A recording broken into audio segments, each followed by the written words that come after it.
Assalamualaikum warahmatullahi wabarakatuh.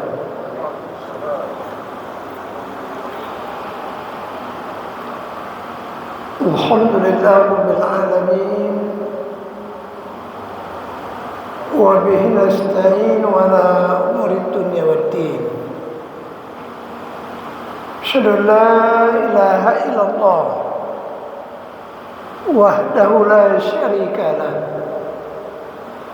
wa asyhadu anna Muhammadar Rasulullah sallallahu alaihi wasallam la nabiyya ba'dah. Ma ba'd, ma'asyiral muslimin wal hadirin, usikum wa iyaya bitaqwallah. فقال الله تعالى في الكتاب الكريم: أعوذ بالله من الشيطان الرجيم، بسم الله الرحمن الرحيم. ما يفعل الله بعذابكم إن شكرتم وآمنتم وكان الله شاكرا عليما. Sadaqallahul azim. Allah tidak akan mengazabmu jika kamu bersyukur dan beriman. Dan Allah itu Maha mensyukuri, Maha mengetahui. Maha benar Allah firman-Nya surat An-Nisa ayat 147. Bapak dan Ibu saudara hadirin jemaah wirid yang dirahmati Allah, syukur kita tentu saja kita tujukan hanya kepada Allah.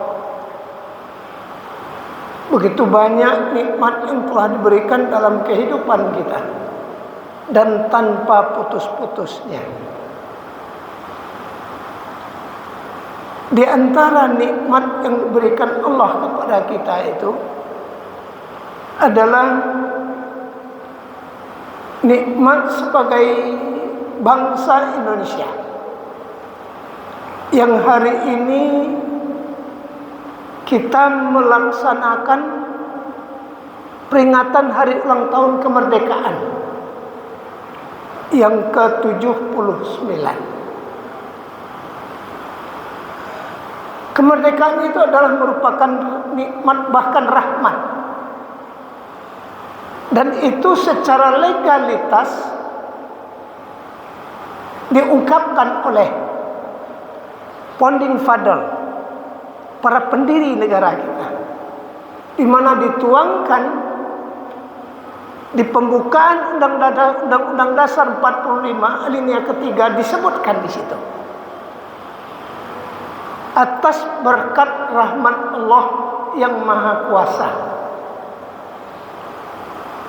Maka jelas kemerdekaan itu adalah rahmat dari Allah,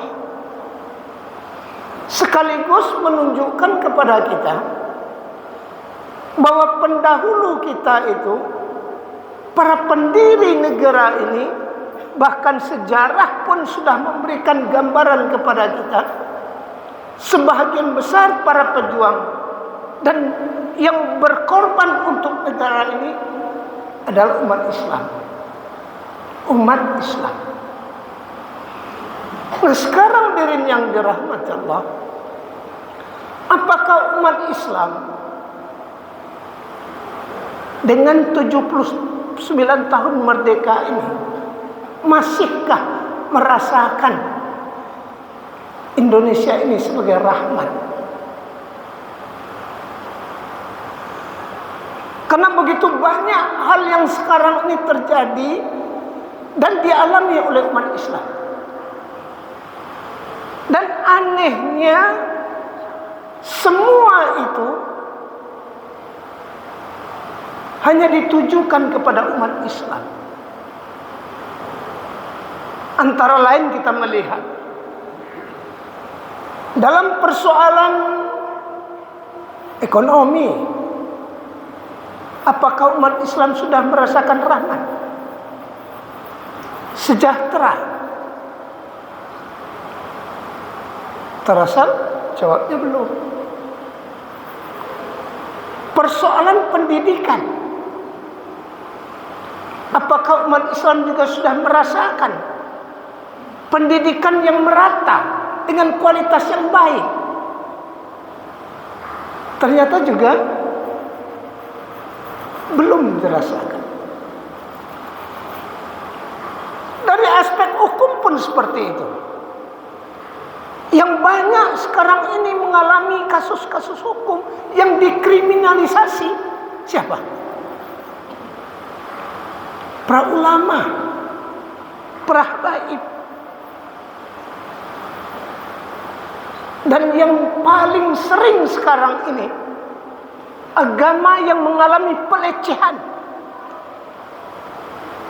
agama yang melahirkan banyak sempalan-sempalan.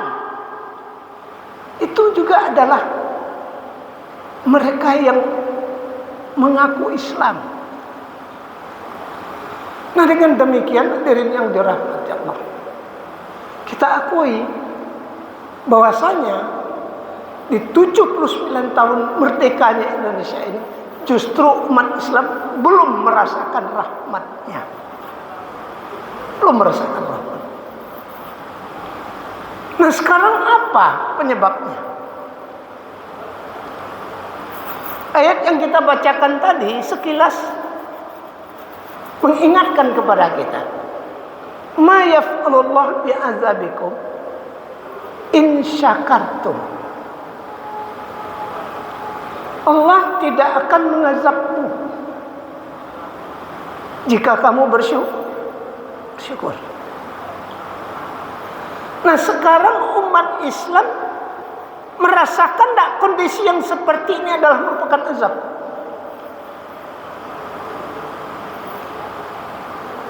Coba bayangkan, pada puncaknya kemarin, menjelang peringatan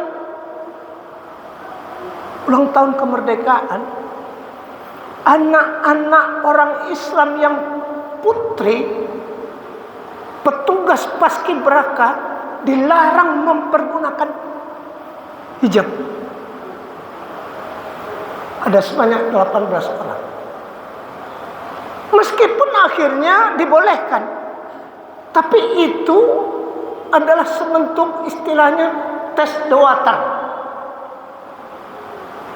untuk mengetahui alunan air.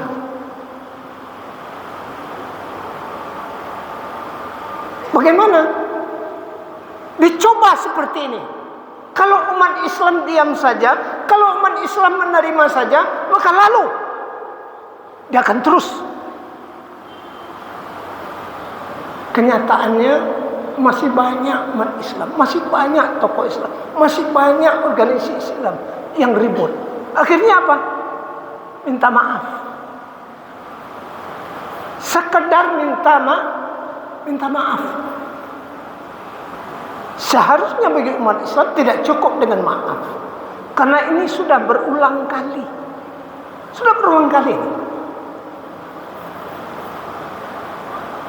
Dan ini bukan hanya satu lembaga ini saja. Lembaga pendidikan menghilangkan iman dan takwa. Iman dan takwa itu punya siapa? Ya, Islam. Hilangkan. Dan berapa banyak lagi permasalahan-permasalahan yang lahir dari institusi yang beragama Kemenak. Dan yang sekarang ini diusahakan dalam pansus untuk menjernihkan mengenai korupsi tentang kuota haji. Itu yang korban siapa? Umat Islam.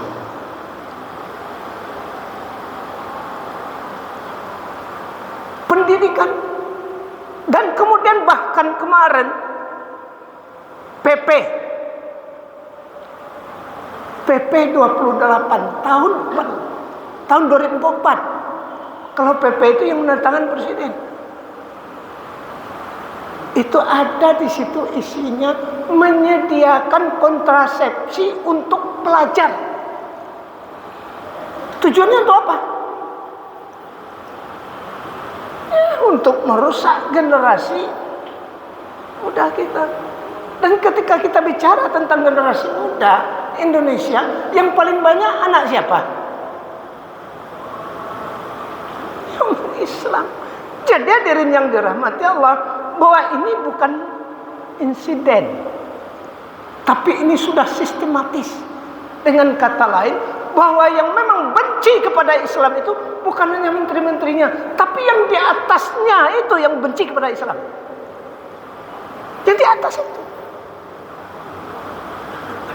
Nah, karena itu hadirin yang dirahmati Allah, kita kembali lagi. Ini adalah merupakan azab bagi umat Islam. Kenapa? Karena memang ayat sudah mengingatkan, la in syakartum la azidannakum wa la in kafartum nah ada dirasanya. Kalau kamu syukuri, aku tambah. Nah sekarang umat Islam merasakan tak tambahan-tambahan nikmat nih dari kemerdekaan ini? Tidak. Maka berarti yang kedua, wala in kafartum inna adzabi lasyadid. Dan jika kamu kufur, azabku sangat pedih. Maka sekarang umat Islam tengah mengalami azab. Kenapa? Karena banyak yang kufur terhadap nikmat. Kita tidak hanya melihat yang ada di masjid ini, tapi jauh di luar sana, banyak di luar sana yang katanya adalah umat Islam, akan tetapi justru kadang-kala tidak mau tahu dengan Islamnya. Bahkan kita merasakan beratnya sekarang ini adalah umat Islam akan tetap